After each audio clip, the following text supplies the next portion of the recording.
Halo guys, ya kembali lagi bersama saya Heri, masih di channel IT Kampus HI. Oke, gimana kabar kalian semuanya? Semoga semuanya baik-baik aja dan meaningnya semuanya normal-normal aja dan gak ada kendala ya. Walaupun kayaknya makin banyak yang nanya ke kita masalah ini, masalah itu, masalah itu, gak apa-apa. Kita sama-sama sharing buat nyelesain masalahnya bareng-bareng. Saya suka kok kalau bisa bantu gitu kan, ya senang aja kalau bisa ngebantu dan atas pengalaman pribadi juga gitu kan, biar orang lain mengalami hal yang lebih baik daripada saya gitu. Intinya ya nggak mendapatkan hal-hal yang buruk lah. Oke. Di sini sebelum update untuk overclocking untuk mining Ethereum klasik ya, karena ada yang minta juga gimana settingan terbarunya, dan dualnya juga gimana dualnya. Ini saya mau sedikit update tentang informasi. Di sini ada, waktu itu ada RX470 yang pernah saya buat juga videonya untuk ganti fan dia pakai fan ini, fan custom satu waktu itu. Sekarang saya pasang dua ya karena biar lebih aja. Dan ini udah adem sih, udah aman, udah adem. Ya suhunya udah lebih aman. Dan di sini lihat nih semuanya pakai fan kayak gini. Ada perubahan sedikit. Kalau sebelumnya itu fan-nya dari ini dari sana ke sini. Jadi yang sini itu ngebuang ke sini. Sekarang kita balik, jadi ini nendang ke sana biar dinginnya, jadi sana yang buang panasnya, nggak semuanya juga dibuang, lihat tuh, nggak semua fan juga dipasang.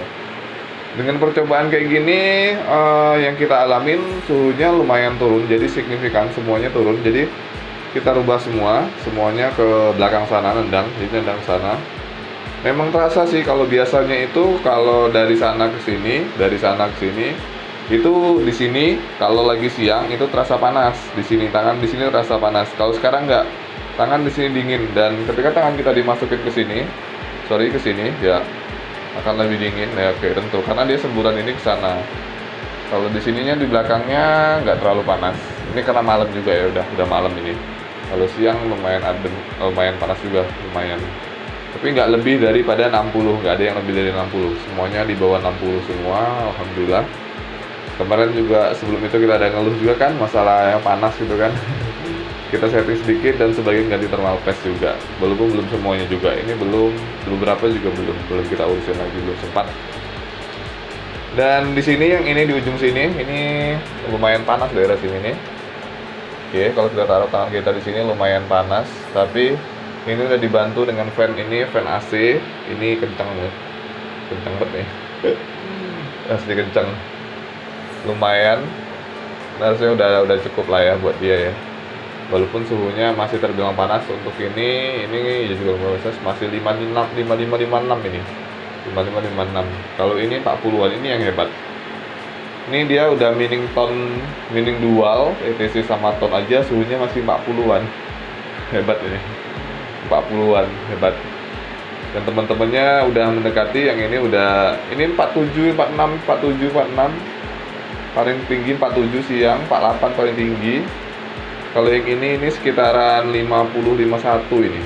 Ini dual mining juga, yang dual mining ini sama ini. Masih kita coba dual mining, kurang lebih mungkin nanti kita akan lihat kemajuannya bagaimana dalam sebulan pertama ini. Itu kalau secara profit sih memang lebih tinggi ya, tapi kalau untuk masalah ketahanan GPU-nya masih kita perhitungkan, makanya kita nggak semuanya juga, kita ada dua aja gitu. Yang suhunya benar-benar memang dijaga supaya nggak lebih dari 55 deh gitu. Mentoknya ya 55 kalau siang gitu. Kalau udah mendekati 60 agak-agak wanti-wanti banget sih, semuanya nggak ada yang belum. Karena kalau udah GPU jajar kayak gini, lumayan deket kayak gini, ada satu yang panas itu mengganggu yang lainnya, itu masalahnya. Jadi yang lainnya bakalan ikut panas juga, lebih panas juga. Ini MSI yang kemarin terbilang panas, sekarang udah nggak terlalu panas lagi, udah lumayan. Suhunya sudah sekitaran berapa ya? Sekitaran di bawah 60 lah, di bawah 55. Udah lebih adem. Oke, bagaimana untuk settingan update-nya? Mari kita ke monitor yuk. Boom. Ya, halo guys, gimana kabar kalian? Oke, semoga semuanya baik-baik aja ya. Oke, semoga semuanya normal-normal aja. Kalau ada masalah, kita sharing sama-sama, yuk. Oke, lanjut. Jadi langsung aja untuk settingannya. Jadi ini kita masih dual mining ya. Kita masih dual mining. ETC sama ton masih dual mining, masih setia dual mining ini. Dan ya ini masih jalan terus sih miningnya. Walaupun kita ada restart juga sebentar gitu kan, nggak apa-apa. Dan di sini ada sedikit update untuk settingannya. Kalau untuk dual meaningnya kurang lebih sama aja, nggak ada terlalu beda. Nah, ini seperti yang saya bilang tadi, ini Rec 580 Sapphire ini dipaksa dual meaning ya. Kenapa saya bilang paksa? Ini kelihatan suhunya 130. Meaning dual tone yaitu ETC sama tone di sini. Stabil di speed ini 28 untuk ETC-nya, 1500 untuk tonnya ya, total jadi 1 giga. Ya, ini bisa juga berlaku untuk 580 Ethereum biasa. Di sini nih lihat settingannya, dan di sini sama aja kayak yang kemarin sebenarnya. Kita nggak terlalu beda. Yang ngebedain sebenarnya untuk single ETC-nya. Jadi single di sini kita pakai yang namanya memory voltage controller.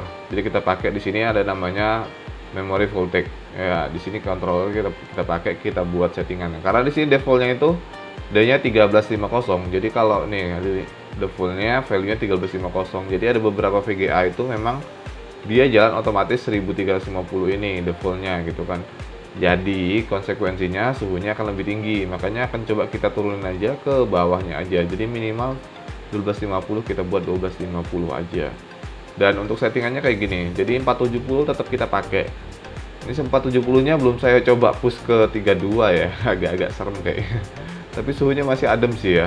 Mungkin next lah ya kayak akan kita coba ya. Jadi di sini settingannya core-nya saya buat 1200.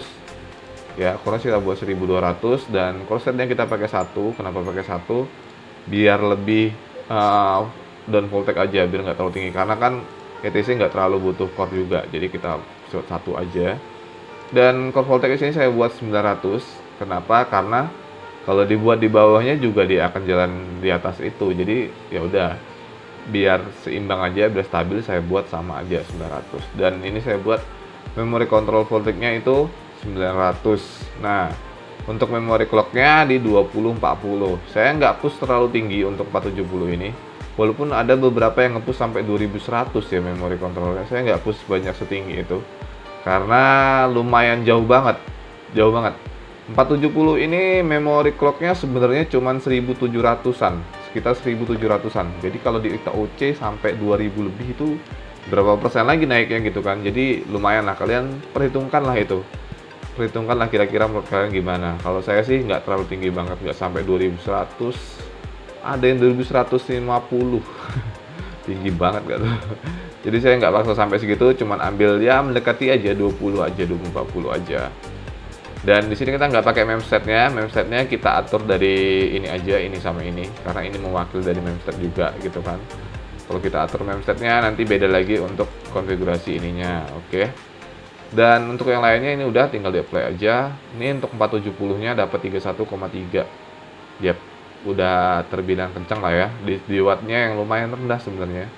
Jadi untuk settingan ini memory voltage ini memang benar-benar berpengaruh buat suhu dan juga wattnya.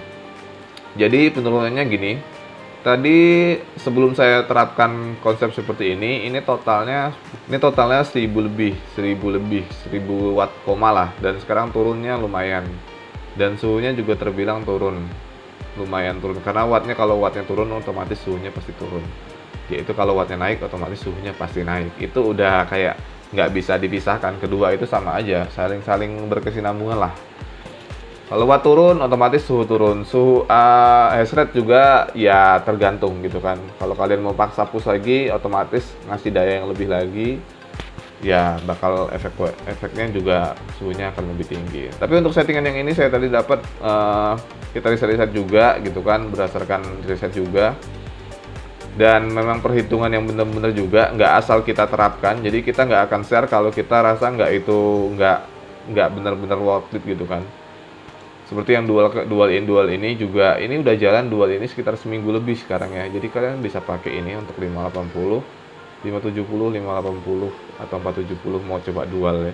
Tapi saran saya sekali lagi, jangan pakai dual kalau suhunya udah panas. Jadi kenapa saya alasannya nggak dualin semuanya? Kenapa nggak dualin semuanya bang? Yang pertama adalah saya nggak mau naikin suhunya terlalu tinggi. Yang saya dualin ini adalah suhu defaultnya itu di bawah. Ya kemarin ini 46, 45, 44, 45, 46 gitu untuk suhu dia ini. Jadi kita pakai udahlah dualin gitu kan. Untuk yang ini juga nggak terlalu tinggi banget. Ini sekitaran di bawah ini lagi lah. Sekali dualin dia naiknya sekitar 5 derajatan, 5 derajat sampai 7-8 derajat lah, tergantung OC-nya juga. Dan rumor-rumornya juga dual ini bakalan gimana ya? Ya meskipun profit masih, karena kalau dual gini sistemnya gini. Kalau dual ini tergantung algoritma. Jadi kenapa bisa? Sebenarnya saya udah kepikiran ini sudah lama sih. Kenapa bisa ETC, Ethereum itu didualin sama TON atau Alphium atau ZIL? Kenapa? Sama Ergo sebenarnya bisa juga, cuman itu terkait untuk dark file-nya lagi, beda lagi, karena total dark file-nya juga akan mempengaruhi memori. Karena kayak gini, kenapa TON ini bisa di 4 GB? Sebenarnya TON ini mungkin kedepannya nggak bisa lagi di 4 GB. Karena kalau udah dark-nya udah naik gitu kan, dark udah naik, ETC juga dark-nya udah tinggi, lumayan tinggi, dark-nya sekitar 2 GB-an setahu saya.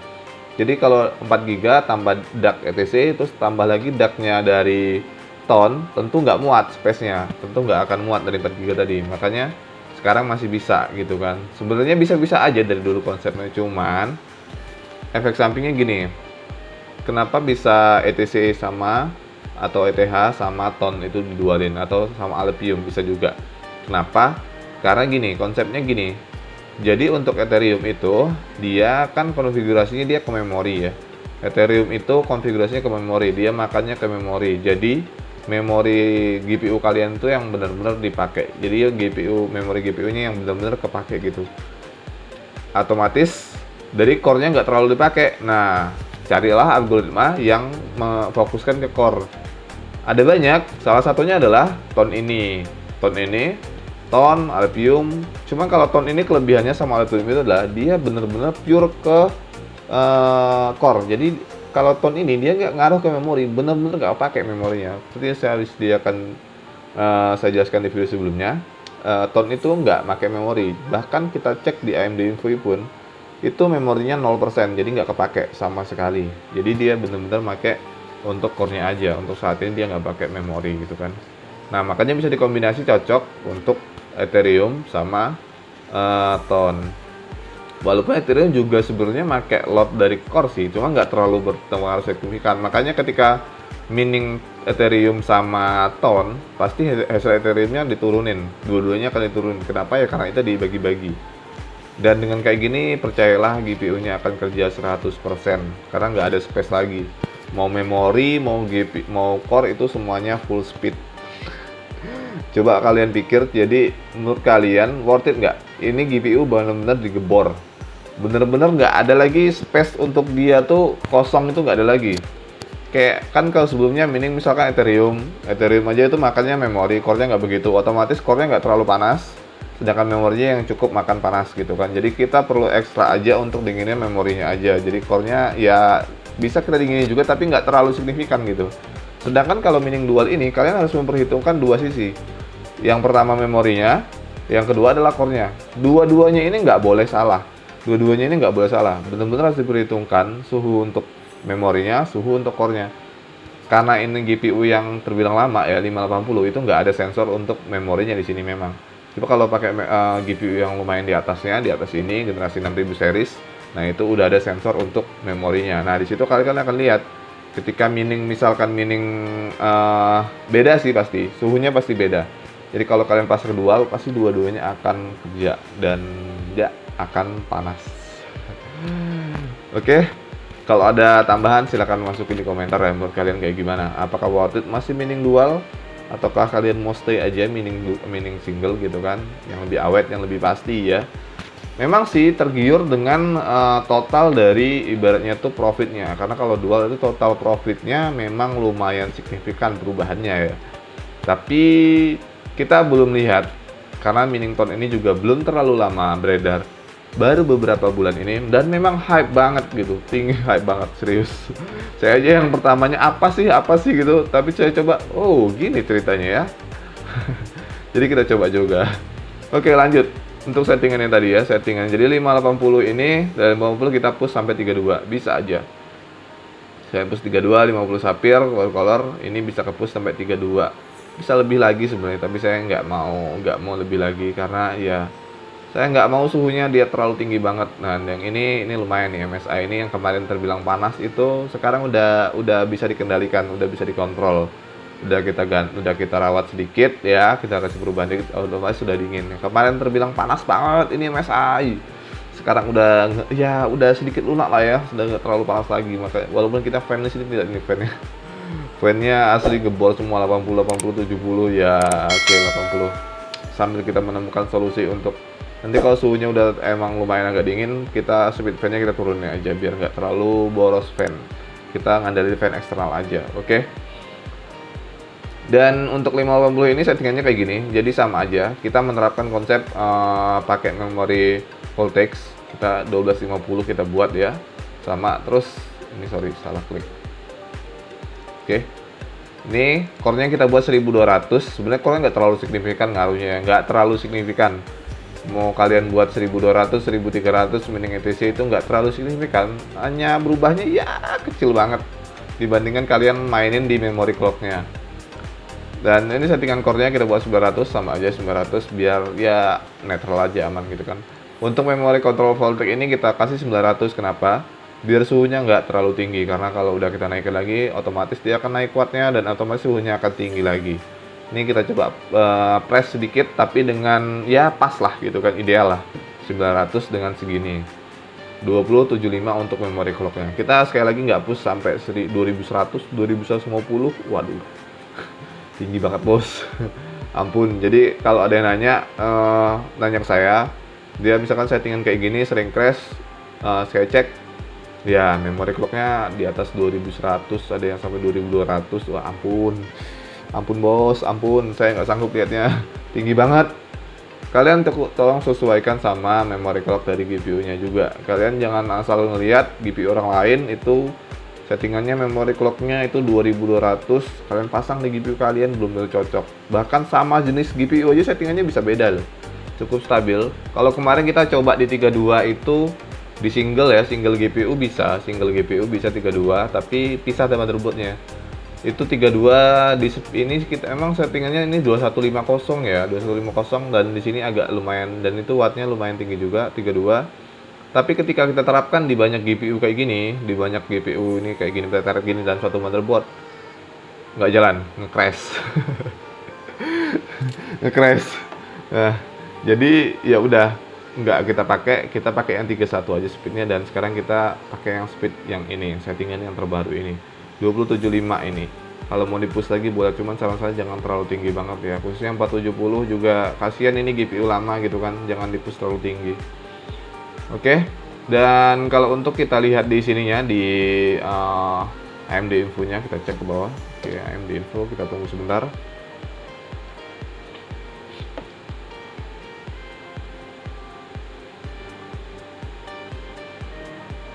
Oke, nah untuk AMD infonya kita bisa cek di sini. Jadi dari atas ya, dari atas GPU 0, oke, 470 GPU 0. Nah, dia jalannya di 900, bener-bener dia jalan di 900 semua. Jadi untuk core-nya 1200, memori voltage-nya di 900 juga, dan untuk mem clock-nya 2040 900 juga. Jadi kayak gini, 900. Beda dengan sebelumnya itu nggak kita setting untuk ini. Jadi sebelumnya kita nggak setting untuk 1250 ini, MVDD ini nggak kita setting, jadi kita kosongin, dia jalannya di 1K, ini jalannya di 1000, otomatis memang wattnya akan naik dan suhunya akan lebih tinggi sedikit, beda 1-2 derajat sih kurang lebih ya lumayan lah ya, dikaliin semuanya juga lumayan kan. Oke, gimana menurut kalian untuk settingan kali ini? Apakah udah puas dengan settingan kali ini dan update kali ini? Dan di video ini saya akan mengucapin juga terima kasih buat udah yang dukung selama ini. Terima kasih, sekarang udah 1K subscriber. Saya bingung jadinya, terus terang bingung saya 1K subscriber ini. Bingungnya kenapa? Bingungnya waduh, ini kayaknya berat banget PR-nya. Jadinya saya harus gimana ya? Ya senang ada, dan bingungnya tuh bingung mikir kira-kira saya bisa memberikan apa yang terbaik buat kalian gitu. Jadi kira-kira ya seperti itulah, saya sulit menggambarkannya. Pokoknya berterima kasih dan terharu sih sebenarnya, ya Allah. Kalian luar biasa, mantap. Terima kasih ya yang udah dukung ya. Dan coba saya sih merasa bertanggung jawab banget Ya, saya sih ngerasa bertanggung jawab banget, jadi saya akan coba usahain untuk membuat sesuatu yang lebih bermanfaat lagi tentunya, untuk sharing yang lebih lebih detail lagi gitu kan, biar kita sama-sama dan kalian juga itu mendapatkan yang terbaiknya. Oke, gitu aja. Terima kasih untuk video kali ini. Saya kok jadi grogi ya. Enggak, terus yang saya baper. Jadi terharu kok tiba-tiba udah 1K gitu aja, 1K aja subscriber gitu kan. Walaupun ini terbilang kecil, tapi ini kecil yang menurut saya itu sangat berarti banget. Kenapa? Ya nggak nyangka aja gitu dalam waktu singkat, lumayan singkat sih sebenarnya ya, lumayan singkat itu udah 1K aja. Dan saya ngerasa bener-bener, saya bilang tadi, ngerasa bertanggung jawab banget atas 1K ini. Saya bisa memberikan apa buat kalian gitu kan. Jadi doain aja kedepannya, semoga saya bisa memberikan yang terbaik buat kalian ya. Sama-sama dukung channel ini jika bermanfaat. Jika misalkan ibaratnya ya terasa membantu, mungkin beri tombol like-nya biar saya bisa menganalisa kira-kira kalian itu butuhnya apa gitu kan. Oke, gitu aja. Terima kasih, sampai bertemu di next video. Bye. Assalamualaikum warahmatullahi wabarakatuh.